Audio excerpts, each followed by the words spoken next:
শুনতে কি চাবে তোমায় আবারও স্বাগত। আজকে রয়েছে টেনিদার মজার গল্প পেশোয়ার কি আমির, লেখক নারায়ণ গঙ্গোপাধ্যায়। গল্প পাঠে রয়েছি আমি সঞ্জীব। চাটুর্যদের রকে বসে আমি একটা পাকা আমকে কায়দা করতে চেষ্টা করছিলাম, কিন্তু বেশিক্ষণ খেতে হলো না। গোটা চারেক কামড় দিয়েই ফেলতে হলো। এসা টক, দাঁতগুলো শিরশির করতে লাগলো। মেজাজটা বেজায় খিঁচড়ে গেল আমার। বাড়িতে মাংস এসেছে দেখেছি, রাত্রিরে জুত করে হাড় চিবুতে পারবো কিনা কে জানে। এই সময় কোত্থেকে পটল ডাঙার টেনিদা এসে হাজির। গাঁক গাঁক করে বললে, এই পালা, আমটা ফেলে দিলি যে? যাচ্ছে তাই টক, খাওয়া যায় নাকি? টক? টেনিদা ধূপ করে আমার পাশে বসে পড়ে বললে, টক বলে বুঝি গ্রাহ্যি হলো না? সংসারে টক যদি না থাকতো তাহলে আচার পেতিস কোথায়? টক যদি না থাকতো তাহলে কি করে দই জমতো? টক যদি না থাকতো তাহলে চাল কুমড়োর সঙ্গে কামড়াঙা তফাৎ কি থাকতো? টক যদি না থাকতো তাহলে পিঁপড়াটা কি করে টকটক হতো? টক না থাকলে পৃথিবীতে আরো অনেক অঘটন ঘটতো, কিন্তু সেসবের লম্বা লিস্টি শোনবার মতন উৎসাহ আমার ছিল না।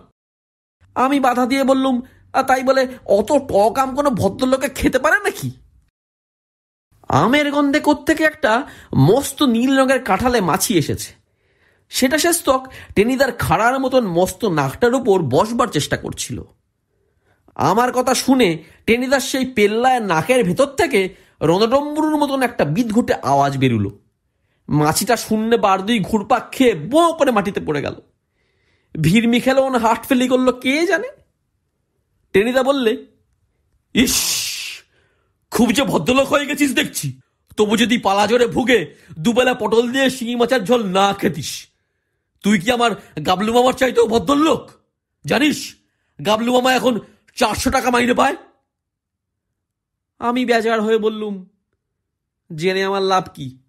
তোমার গাবলু মামা তো আমায় টাকার ধার দিতে যাচ্ছে না। তোর মতো আখার দিকে টাকা ধার দিতে বয়ে গেছে গাবলু মামার। টেনিদার নাক দিয়ে আবার একটা আওয়াজ বেরুল। জানিস 3 বার আইয়ে ফেল করা গাবলু মামা অত বড় চাকরিটা পেল কি করে? স্রেফ টক আমের জন্য। টক আমের জন্য? আমি হাঁ করে রইলুম। টক আম খেলে বুঝি ওই রকম চাকরি হয়? খেলে হয় না রে গাধা, খাওয়ালে। তবে তাক বুঝে খাওয়াতে জানা চাই। বলছি তোকে ব্যাপারটা, অনেক জ্ঞান লাভ করতে পারবি। তার আগে গলির মোড় থেকে 2 আনার ডালমুট নিয়ে আয়। জ্ঞান লাভ করতে চাই আর না চাই, টেনিদা যখন ডালমুট খেতে চেয়েছে তখন খাবেই। পকেটে পয়সা থাকলে ও ঠিক টের পায়। কি করি, আনতেই হলো ডালমুট। তুই পেট রোগা, এসব তোর খেতে নেই বলে হ্যাঁচকা টানে টেনিদা ঠোঙাটা কেড়ে নিলে। আমি ফ্যাল ফ্যাল করে তাকিয়ে রইলুম। খেতে যখন দেবে না তখন বেশ করে নজর দিয়ে দিই, পরে টের পাবে। টেনিদা ভ্রুক্ষেপ করলে না, বললে, তবে শোন, আমার মামার বাড়ি কোথায় জানিস তো? খড়গপুরে। সেই খড়গপুর যেখানে রেলের ইঞ্জিন টিঞ্জিন আছে। সেবার গরমের ছুটিতে মামাবাড়ি বেড়াতে গেছি। ওই যে একটা ছড়া আছে না, মামাবাড়ি ভারী মজা কিলচর নাই, কথাটা একদম বোগাস, বুঝলি? কখনো বিশ্বাস করিসনি। অবশ্যই মামাবাড়িতে ভালো লোক একেবারেই নেই তা নয়। দিদিমা দাদু এরা বেশ খাসা লোক, বড় মামিরাও মন্দ নয়, কিন্তু এই গাবলু মামাটা মা, বুঝলি, ওরা ভীষণ ডেঞ্জারাস হয়। বললে বিশ্বাস করবি নে, 7 দিনের মধ্যে গাবলু মামা 2 বার আমার কান টেনে দিলে। এমন কিছু করিনি, কেবল একদিন ওর ঘড়িটায় একটু চাবি দিয়েছিলুম, তাতে নাকি স্পিনটা কেটে গিয়েছিল। আর একদিন ওর সাদা নাগরাটা কালো কালি দিয়ে একটু পালিশ করেছিলুম, আর নেটের মশারিতে কাঁচি দিয়ে একটা গ্র্যান্ড জানালা বানিয়ে দিয়েছিলুম। এর জন্য 2 দিন আমার কান ধরে পাক দিয়ে দিলে কি ভীষণ ছোট লোক বল দেখি। তা করে করুক গাবলু মামা, খড়গপুরে দিনগুলো আমার ভালোই কাটছিল। দিব্যি খাওয়া দাওয়া, মজা আসে স্টেশনে রেল দেখে বেড়ানো, হাঁটতে হাঁটতে একেবারে কাঁসাইয়ের পুল পর্যন্ত চলে যাওয়া, সেখানে বেশ চড়ুই ভাতি, আরো কত কি বেশ ছিলুম। বেশ মনের মতো বন্ধুও জুটে গিয়েছিল একটি, তার ডাকনাম ঘটা, ভালো নাম ঘটকর্পর। ওর ছোট ভাইয়ের নাম খপনক, ওর দাদার নাম বরাহ। ওদের বাবা গোবর্ধন বাবুর ইচ্ছা ছিল ওদের 9 ভাইকে নিয়ে নবরত্ন সভা বসাবেন বাড়িতে। কিন্তু খপনকের পর আর ভাই জন্মালো না, খালি বোন আর বোন। রেগে গিয়ে গোবর্ধন বাবু তাদের নাম দিতে লাগলেন জ্বালামুখী, মুন্ডমালিনী, এইসব। এমনকি খনা নাম পর্যন্ত রাখলেন না কারুর। তা এই 3 রত্নেই যথেষ্ট, একেবারে 3 তিরিক্ষে নয়, এক একটা বিচ্ছু অবতার। আর ঘটা তো একেবারে সাক্ষাৎ শয়তানির ঘট। আগে কি আর বুঝতে পেরেছিলুম তাহলে ঘটার ত্রিসীমানায় কে যায়? ও ঠাকুরমার ভাড়ার থেকে আচার টাচার চুরি করে এনে আমায় খাওয়াতো। আমি ভাবতুম অমন ভালো ছেলে বুঝি দুনিয়ায় আর হয় না।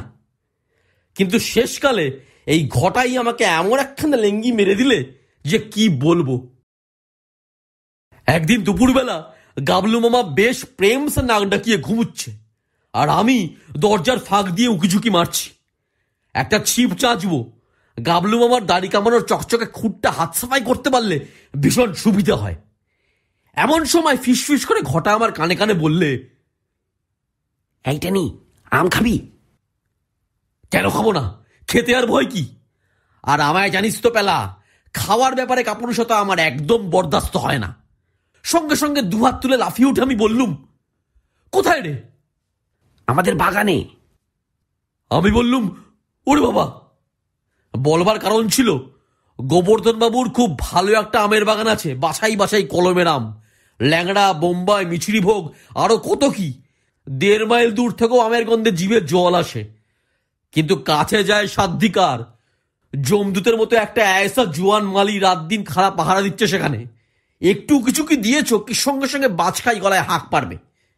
এখানে হচ্ছে কি, ওসব চলবে নি, না পালাইছো তো পিটতে খাইছো। ঘটা বললে, কিচ্ছু ঘাবড়াসনি বুঝলি, আজ জামাই ষষ্ঠী কিনা, মালি এবেলা শ্বশুর বাড়ি গেছে, ভালো মন্দ খেয়ে দিয়ে সন্ধ্যার পরে ফিরবে, আজকেই সুযোগ। অমন জাঁদরেল মালিরও শ্বশুর বাড়ি থাকে? আমার বিশ্বাসই হলো না। ঘটা বললে, সত্যি বলছি টেনি, চল না বাগানে, গেলেই বুঝতে পারবি। গেলুম বাগানে। বেগতিক দেখলেই রাম দৌড় লাগাবো, লম্বা লম্বা ঠ্যাং দুটো তো আছেই। গিয়ে দেখি সত্যিই তাই, মালির ঘরে মস্ত একটা তালা ঝুলছে, আর বাগানে গাছ ভর্তি আম আর আম। তাদের কি রং আর এসা খুশবু, মনে হলো যেন স্বর্গের নন্দনবনে এসে ঢুকেছি, আর চারদিকে অমৃত ফল ঝুলছে।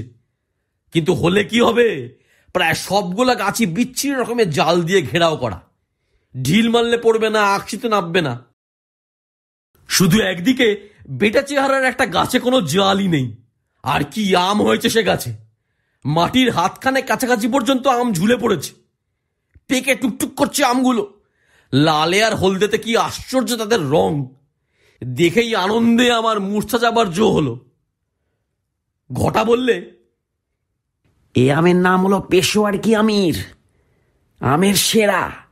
খেলে মনে হবে পেশোয়ারের আঙুর, ভীমনাগের সন্দেশ আর কাশির চমচম একসঙ্গে খাচ্ছিস, লেগে যাটেনি। বলবার আগেই লেগে গেছি আমি, চোখের নিমেষে টেনে নামিয়েছি গোটা 15 পেশোয়ার কি আমির। তারপর বেশ টুসটুসে একটা আমে যেই কামড় বসিয়েছি, সঙ্গে সঙ্গে কি হলো সে আমার মনে নেই পেলা। আমি মাথা ঘুরে সেইখানেই বসে পড়লুম। মোরে বাপস কি টক!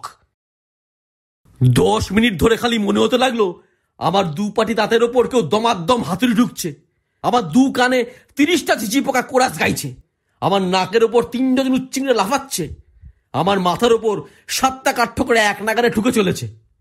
যখন জ্ঞান হলো তখন দেখি 2 ডজন পেশোয়ার কি আমির সামনে নিয়ে আমি বসে আছি ধুলোর ওপর। ঘটার চিহ্ন মাত্র নেই, ঘটকর্পর কর্পূরের মতোই উবে গেছে। কি শয়তান, কি বিশ্বাসঘাতক! একবার যদি ওকে সামনে পাই তাহলে ওর নাক খিমচে দেবো, কান কামড়ে দেবো, পিঠে জল বিচিতি ঘষে দেবো, ওর ছুটির টাস্কের সব অঙ্কগুলো এমন ভুল করে রেখে দেবো যে স্কুলে গেলেই সপাসপ বেত। কিন্তু সে তো পরের কথা পড়ে, এখন কি করি? আমের লোভেই কিনা কে জানে পাটকিলে রঙের মস্ত দাড়িওয়ালা একটা রামছাগল গুটি গুটি পায়ে আমার দিকে এগোচ্ছে। আমার সমস্ত রাগ ছাগলটার উপরে গিয়ে পড়ল। বটে, আম খাবে, দেখো একবার পেশোয়ার কি আমিরকে পরখ করে।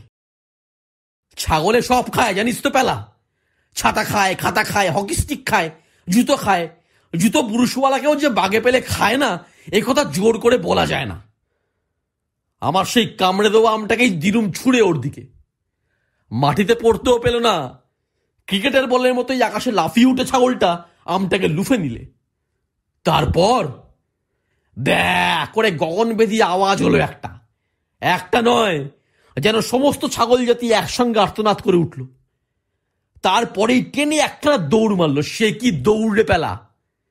চোখের পলকে বাগান পেরুলো, মাঠ পেরুলো, লাফ মারতে মারতে খানাখন্দ পেরুলো। বোধহয় মেদিনীপুরে গিয়েই শেষ তক সেটা থামলো। আমি জ্বলন্ত চোখে আমগুলোর দিকে তাকিয়ে রইলুম। ঘটাকে একটা খাওয়াতে পারলে বুকের জ্বালা নিবত, কিন্তু সেটাকে আর পাই কোথায়?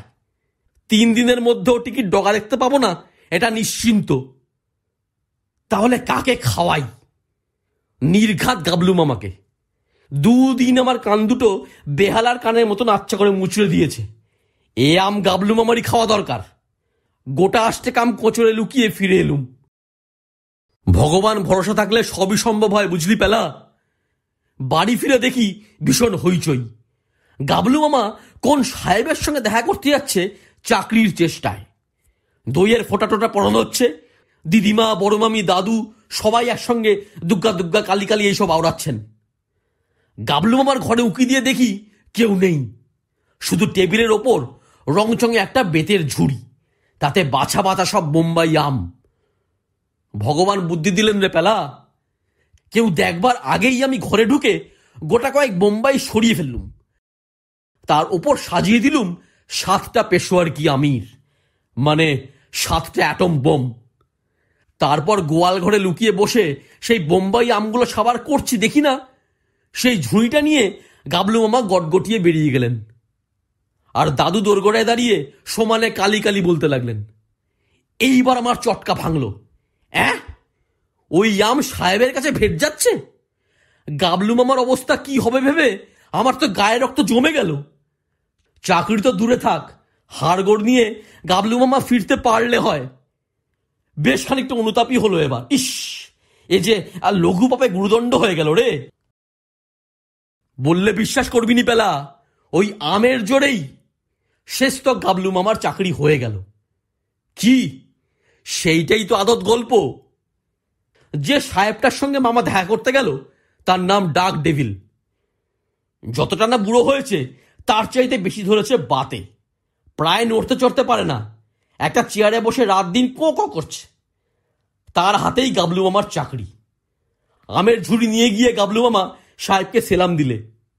তারপর নাকটা কুচকে মুখটাকে হালুয়ার মতো করে বললে, my gardens mango sir, very good sir, for your eating sir. একদম চালিয়াতি, বুঝলি পেলা। আমার মামার বাড়ির ধারে কাছেও আমের গাছ নেই, তবুও সব বলতে হয়। গাবলু মামাও চালিয়ে দিলে।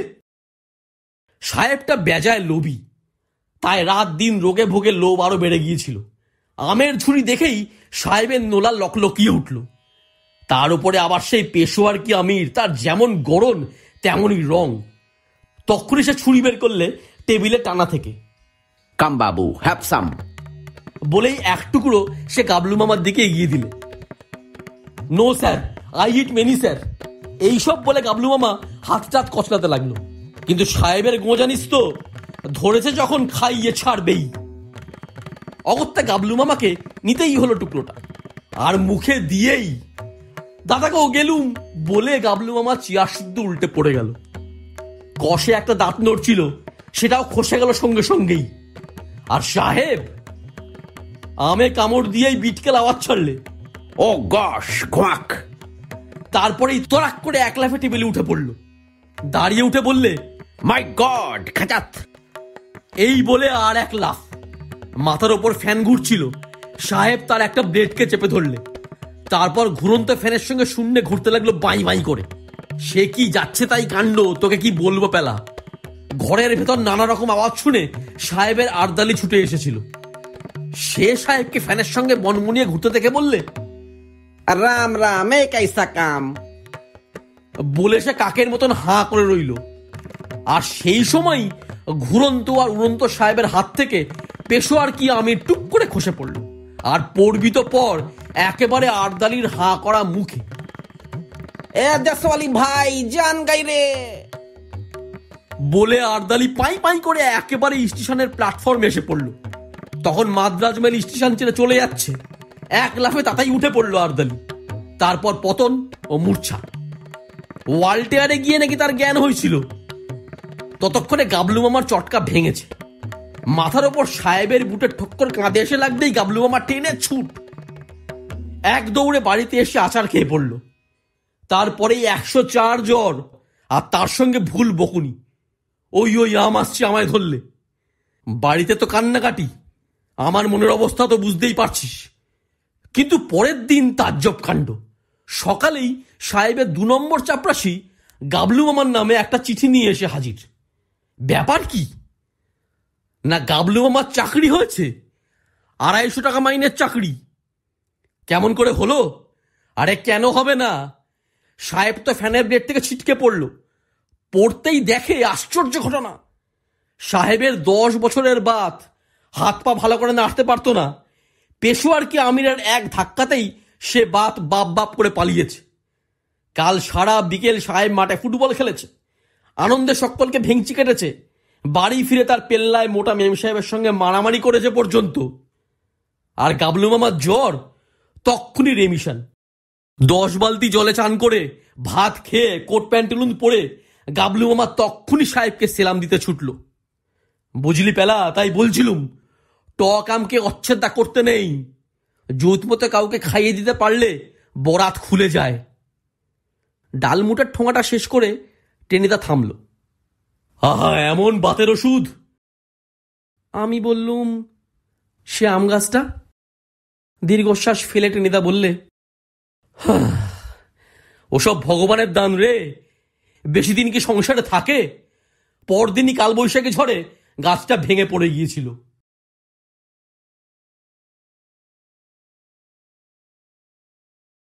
গল্প কেমন লাগলো জানাতে ভুলো না।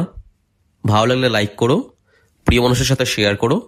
চ্যানেলটা সাবস্ক্রাইব না করা থাকলে সাবস্ক্রাইব করে দিও। জলদি ফিরে আসবো আবার নতুন গল্প নিয়ে। ভালো থেকো।